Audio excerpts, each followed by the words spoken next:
ملائكته يصلون على النبي يا أيها الذين آمنوا صلوا عليه وسلموا تسليما اللهم صل وسلم على سيدنا محمد سيد المرسلين وعلى آله الطيبين الطاهرين وأصحابه الأكرمين وارض عنهم أجمعين برحمتك يا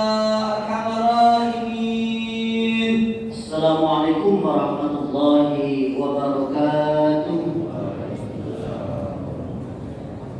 Allahu Akbar, Allahu Akbar, Allahu Akbar, Allahu Akbar. Asyhadu an la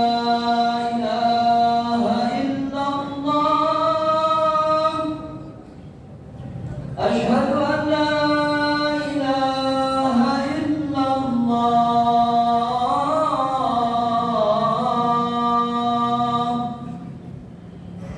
أشهد أن محمدا رسول الله أشهد أن محمدا رسول الله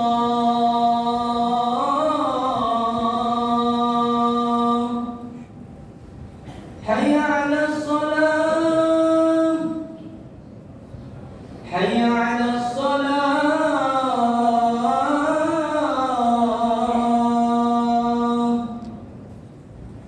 حي على الفلاح حي على الفلاح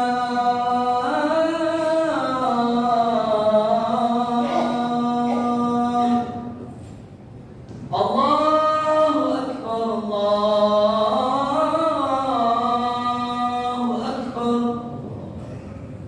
لا إله إلا الله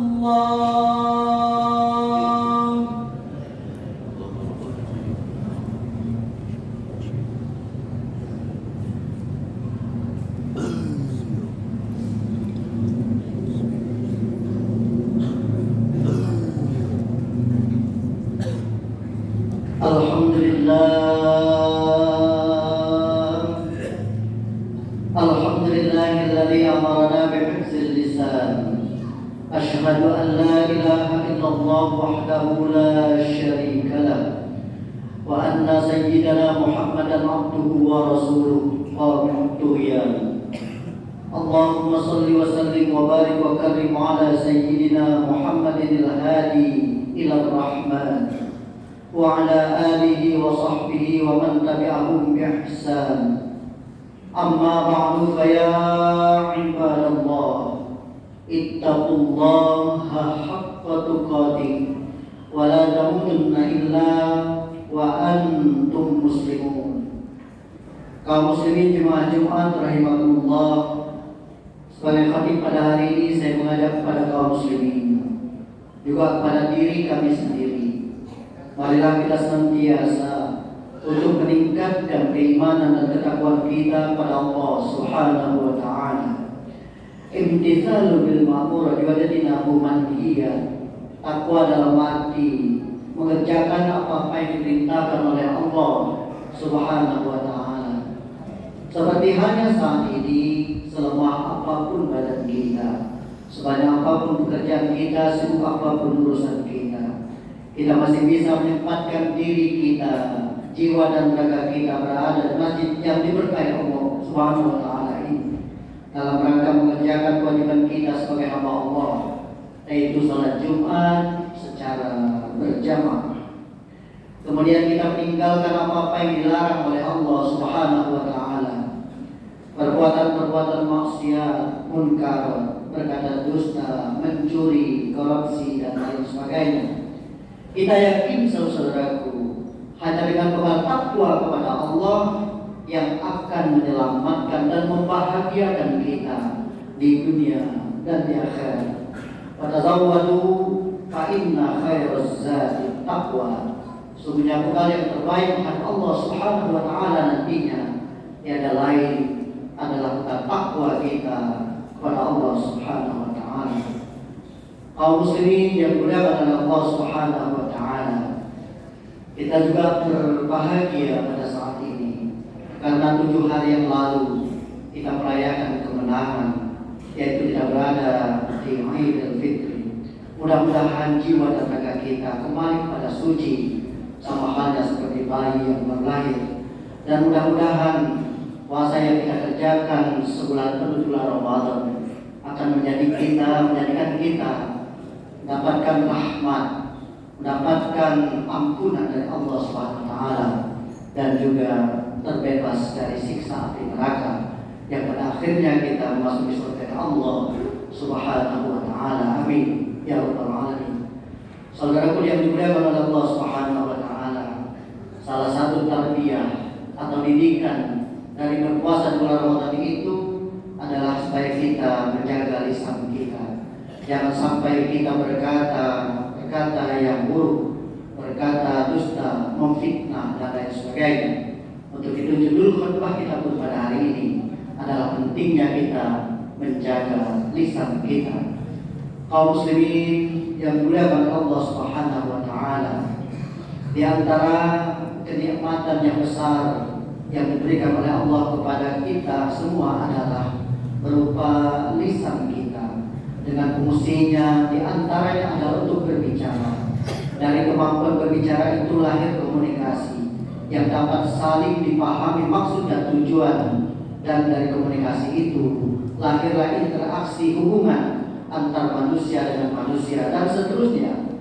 Seiring dengan perkembangan zaman, kemampuan berbicara ini pun berkembang menjadi berbagai macam fungsi, baik itu melalui bahasa lisan maupun bahasa tulisan, yaitu alat komunikasi berupa lisan maupun tulisan ini. Saudara-saudaraku jemaah Jumat rahimakumullah, seiring dengan perkembangan zaman, kemampuan ini pun berkembang menjadi berbagai macam fungsi. Digiring melalui bahkan umat manusia bisa digiring kepada kondisi tertentu dari lisan kita ini. Begitu vitalnya atau begitu pentingnya alat komunikasi ini, maka Islam memberikan perhatian khusus di dalam kaitannya dengan kemaslahatan umat agar kondisi masyarakat dapat tetap terpelihara dengan baik. Terlebih lagi pada saat ini, saudaraku, sedikit saja orang salah dalam berbicara, maka akan berakibat fatal di masyarakat luas. Hadirin jemaah Jumat yang dimuliakan oleh Allah Subhanahu wa taala. Untuk itu, marilah kita senantiasa untuk menjaga lisan kita agar tidak mengucapkan dan memasukkan sesuatu yang dilarang oleh Allah Subhanahu wa taala. Al-Qur'an dan hadis sebagai sumber ajaran Islam memberikan perhatian besar mengenai pentingnya kita di dalam menjaga lisan kita ini. Kita perhatikan firman Allah Subhanahu wa taala dalam Al-Qur'an. Bismillahirrahmanirrahim. Ya ayyuhalladzina amanu lam taqulu ma lam taf'alu kabura maqtan 'inda Allah an taqulu ma la taf'alun. Wahai orang-orang yang beriman, mengapa kamu mengatakan apa yang tidak kamu perbuat? Amat besar kebencian di sisi Allah bahwa kamu mengatakan tetapi apa yang kamu tidak kerjakan. As-Saffat ayat 2 dan 3. Kemudian Rasulullah Shallallahu Alaihi Wasallam pun bersabda dalam sebuah hadisnya, "Man kana yu'minu billahi wal akhir falyakul khairan aw liyasmut." Barang siapa yang beriman kepada Allah dan hari akhir, maka hendaklah berkata yang baik-baik atau diam saja. Hadis riwayat Bukhari Muslim. Memperhatikan ayat dan hadis di atas, saudaraku, tanpa jelas dan tegas bahwa Islam memberikan perhatian yang sangat luas di dalam kaitannya dengan pemeliharaan fungsi dan lisan kita. Yang pertama, fungsi mulut dikaitkan langsung dengan keimanan kita kepada Allah Subhanahu wa taala yang merupakan dasar yang fundamental bagi kehidupan manusia. Yang kedua, keberadaan lisan atau mulut kita dan perilaku kita sebagai dua hal yang harus selaras dalam upaya menciptakan kondisi yang kondusif dan menghindarkan diri dari murka Allah Subhanahu wa taala. Lalu yang ketiga, kehalusan untuk mengambil sikap diam ketika nilai kebaikan tidak terkandung pada sebuah pembicaraan yang akan kita bicarakan. Hadirin jemaah Jumat yang dimuliakan oleh Allah Subhanahu wa taala. Di samping itu juga ada beberapa petunjuk di dalam kaitannya dengan pemanfaatan alat komunikasi atau lisan kita ini agar tetap terpelihara dengan baik. Yang pertama, hendaklah seorang muslim itu menggunakan komunikasi mulut ini karena adanya maksud yang benar. Dengan kata lain, pembicaraan dilakukan atas dasar kebenaran. Pembicaraan yang tanpa dasar berarti menggunakan kenikmatan Allah dengan sia-sia. Maka seorang muslim dibenarkan berbicara bila dari pembicaraannya itu dapat menarik kemaslahatan atau menghindarkan mudarat. Rasulullah Shallallahu Alaihi Wasallam bersabda yang artinya lisan orang yang berakal atau sehat muncul dari balik hati nuraninya. Ketika ia hendak berbicara, ia terlebih dahulu kembali kepada hati nuraninya. Apabila ada manfaat baginya, ia akan berbicara, dan apabila terdapat mudarat atau berbahaya, maka ia akan menahan diri. Sementara hati orang-orang yang bodoh berada di mulutnya, ia akan berbicara apa saja yang ia maui. Yang kedua, sebagai seorang yang beriman, di dalam menggunakan lisan kita itu hendaklah tepat sasaran, di samping juga tepat waktunya. Artinya, di dalam berbicara harus terlebih dahulu memperhatikan sasaran apa dari pembicaraan kita, serta memilih saat yang tepat. Tanpa memperhatikan dua hal ini, maka pembicaraan kita akan sia-sia dan tidak efektif. Yang ketiga, berbicara seperlunya saja sesuai dengan kebutuhan, tidak kurang dan tidak lebih. Manakala kurang dari kebutuhan, maka kemungkinan maksudnya tidak dapat dimengerti, lalu bisa terjadi salah paham. Sebaliknya, bila dilebih-lebihkan, menjadi sia-sia, bahkan kemungkinan akan menimbulkan bahaya. Di dalam suatu riwayat dijelaskan bahwa Rasulullah SAW pernah berpesan kepada seorang badui yang berbicaranya panjang lebar tanpa ujung pangkalnya, sebagaimana sabda Rasulullah SAW, "Fa inna Allah azza wa jalla yakrahul imbi'aqi fil kalam, wa nadarallahu wajhahu amrin aw jaza fil kalami, fa qatasara ala hajatihi." Artinya, sesungguhnya Allah tidak menyukai pembicaraan yang panjang lebar berlebih-lebihan. Allah akan mencerahkan wajah seseorang yang berbicaranya singkat, berbicara menurut apa yang dibutuhkan. Bahkan Rasulullah SAW juga pernah berpesan kepada sahabat Mu'adz bin Jabal sebagai berikut, "Ya Ibnu Jabal, wa hal yakun nas bin nari ala manajirihim illa hasaida alsinatihim." Wahai Ibnu Jabal, tidaklah manusia itu dimasukkan ke dalam neraka kecuali buah dari pembicaraannya tersebut. Yang keempat, saudaraku, pemilihan kata yang sesuai dan tepat. Karena mulut merupakan simbol dari pribadi seseorang, maka dalam bertutur kata hendaklah benar-benar menyesuaikan dengan kondisi dan situasi. Hendaklah dapat menghindari kata-kata yang tidak baik. Rasulullah SAW pernah bersabda kepada paman beliau Said Abbas, "Aku kagum pada kebaikanmu." Said Abbas lantas bertanya, "Di mana letak kebaikan seorang itu ya Rasulullah?" Beliau bersabda, "Yaitu ada pada lisannya." Hadirin jemaah Jumat yang dimuliakan oleh Allah Subhanahu wa taala. Di antara penyebab kondisi yang kadang-kadang runyam, yang syarat dengan pertikaian, kekerasan pada akhir-akhir ini tidak lepas kadang-kadang dari faktor penyalahgunaan fungsi mulut, yaitu mulut tidak difungsikan untuk menyuarakan kebenaran, namun dipakai untuk memprovokasi, memicu pertikaian, memfitnah, dan lain sebagainya.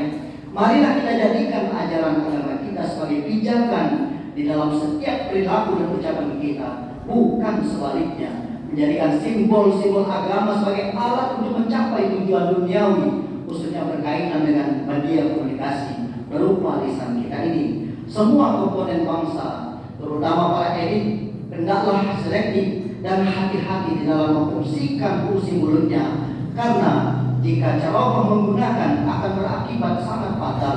Kondisi masyarakat yang tidak menentu tidak lepas dari andil mereka yang menyalahgunakan fungsi dari mulutnya, demi mempertahankan posisi tanpa mempertimbangkan benar atau salah menurut kacamata agama. Di dalam kondisi masyarakat yang mengalami penurunan kualitas moral kadang-kadang memang seringkali membawa kita kepada pilihan sulit. Kebenaran, kejujuran tidak hanya menjadi sesuatu asing yang kita jumpai, namun juga mahal dan tidak jarang harus disertai dengan pengorbanan, dan hal ini mewarnai kehidupan kita sehari-hari, mulai pada hal-hal yang besar maupun hal-hal yang terkecil sekalipun. Bahkan kadang-kadang kita pun ikut menganggapnya sebagai kewajaran yang secara sadar atau tidak ternyata kita telah ikut ambil di dalam keseret untuk memperpanjang kekeruhan kondisi. Kalau tidak boleh dikatakan ikut memperparah keadaan ini, kiranya dapat dikemukakan sebagai contoh kecil. Kita dapat melihat praktek ketidakjujuran di dalam berbicara ketika sedikit saja orang berada pada posisi yang sulit, atau ketika menginginkan sesuatu yang seolah-olah berkata bohong merupakan suatu cara yang bisa ditempuhnya. Saudara-saudaraku yang dimuliakan oleh Allah Subhanahu wa taala, akankah realitas kehidupan seperti ini akan menjadi warna di dalam kehidupan kita sehari-hari? Lalu anak cucu kita atau kita merasa perlu untuk melindungi mereka dari ketidakbenaran. Semua itu tergantung kepada kita. Variabel terutama pada kita sendiri. Rasulullah SAW telah berpesan kepada umatnya sebagaimana sabda Rasulullah SAW sebagai berikut, artinya peliharalah kejujuran meskipun engkau melihat di sana ada kehancuran, namun sesungguhnya di sanalah hakikat dari keselamatan, dan jauhilah kebohongan meskipun engkau melihat di sana ada keselamatan, namun pada hakikatnya di sanalah hakikat kehancurannya. Seruan moral ini akan kita rasakan sebagai kebenaran manakala kita membangun kehidupan ini menuju nilai-nilai baik, bukan untuk kepentingan sesaat dan egoisme. Hal ini terserah kepada kita untuk memilih, dan tentunya pilihan kita akan selalu mengandung risiko. Hanya saja manakala di dalam batin kita masih tersisa sebuah cita-cita luhur, Allah Subhanahu wa taala akan memberikan penerangan dan jalan keluar dari setiap masalah yang kita hadapi. Hadirin jemaat Jumat rahimakumullah, mulut atau lisan yang fungsinya sebagai alat komunikasi manusia untuk berinteraksi antara sesama manusia, kesalahan ucapan akan dapat berakibat yang sangat buruk. Kiranya itulah sehingga ketika Rasulullah SAW ditanya oleh para sahabat Sufyan bin Abdillah tentang suatu yang ada pada dirinya yang harus selalu diwaspadai, sebagaimana yang terungkap dalam hadis Rasulullah SAW, ya Rasulullah, ma takhafu alayya, fa akhadha bi lisanihi nafsi summa qala hadza. Ya Rasulullah, apa yang paling Tuhan khawatirkan pada diri saya? Beliau menunjuk pada mulutnya dan bersabda, ini adalah yang akan membahayakan. Sebagai muslim yang baik, kita harus benar-benar berhati-hati di dalam menjaga mulut kita. Jangan sampai kita ceroboh, apalagi latah di dalam memfungsikannya. Di dalam sebuah hadis Rasulullah SAW menyatakan yang artinya tidak lurus keimanan seseorang hamba sehingga lurus pula batinnya, tidak lurus batinnya sehingga lurus pula ucapannya, dan tidak masuk surga orang yang tetangganya tidak terhindar dari perilaku buruknya. Semoga Allah Subhanahu wa taala memberikan kekuatan lahir dan batin kepada kita semua untuk tetap berpegang teguh pada nilai-nilai kebenaran agama yang diantaranya tercermin pada komitmen kita di dalam mendaya gunakan fungsi dari alat ucap kita sehingga dapat mengantarkan kita pada keselamatan dan kebahagiaan di dunia dan di akhirat nanti. Semoga Allah Subhanahu wa taala senantiasa memberikan kepada kita kesehatan lahir dan batin agar kita semua di dalam mengarungi kehidupan di dunia ini akan menjadi hamba Allah yang sukses, dan di akhirat nanti akan menjadi hamba Allah yang berbahagia dengan surganya Allah Subhanahu wa taala. Amin ya rabbal alamin. A'udzubillahi minasyaitonir rajim. Bismillahirrahmanirrahim.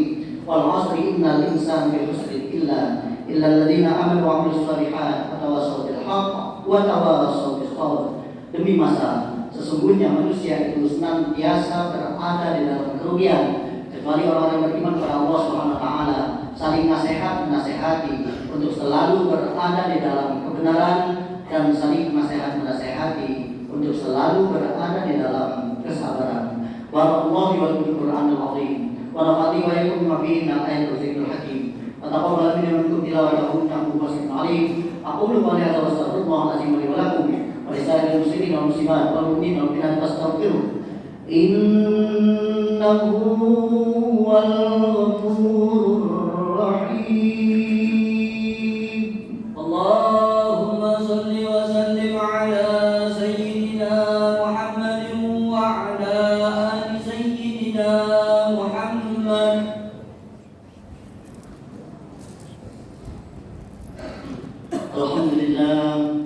Alhamdulillahilladzi amarna bil ittihad wa intisami bihamdillahil matin. Asyhadu an la ilaha illallah wa la syarika lahu wa na'budu wa iyyahu nasta'in. Wa asyhadu anna Muhammadan abduhu wa rasuluhu mab'uts rahmatan lil alamin. Allahumma shalli wa sallim wa barik wa karim ala sayyidina Muhammad wa ala alihi wa sahbihi ajma'in. Amma ba'du fa ya ibadallah, ittaqullaha ma sata'tum wa sari'u ila maghfiratin bil alamin. Wa ala Allah subhanahu wa ta'ala amarkum bi amri ma'ruf nafsi wa sanna bi malaikatil musabbihati qudsi. Wa qala Allah ta'ala fil Qur'anil 'azim. Inna Allaha wa malaikatahu yusalluna 'alan nabi. Ya ayyuhalladzina amanu sallu 'alaihi wa sallimu taslima. Allahumma shalli 'ala sayyidina Muhammadin sayyidil mursalin wa 'ala alihi wa sahbihi wa azwajihi wa dzurriyyatihi ajma'in. Warḍallahu 'ala arba'atil khulafa'ir rasyidin sayyidina Abi Bakr wa Umar wa Utsman wa Ali wa ala ashabihi tabi'in wa tabi'in tabi'in wa man tabi'ahum bi ihsan ila yaumid wa 'alaina ma'hum bi rahmatika ya arhamar rahimin. Allahumma ighfir lil muslimin wal muslimat wal mu'minin wal mu'minat al ahya'i minhum wal amwat innaka ya Allah sami'un qaribun mujibud da'awat ya qadil hajat. Rabbana iftah bainana wa bain qawmika bil haqq wa anta khairul fatihin. Rabbana atina fid dunya hasanah fil akhirati hasanah wa qina adzabannar.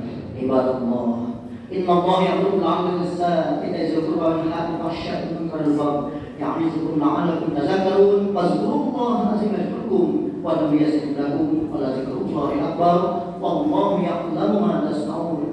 Salam.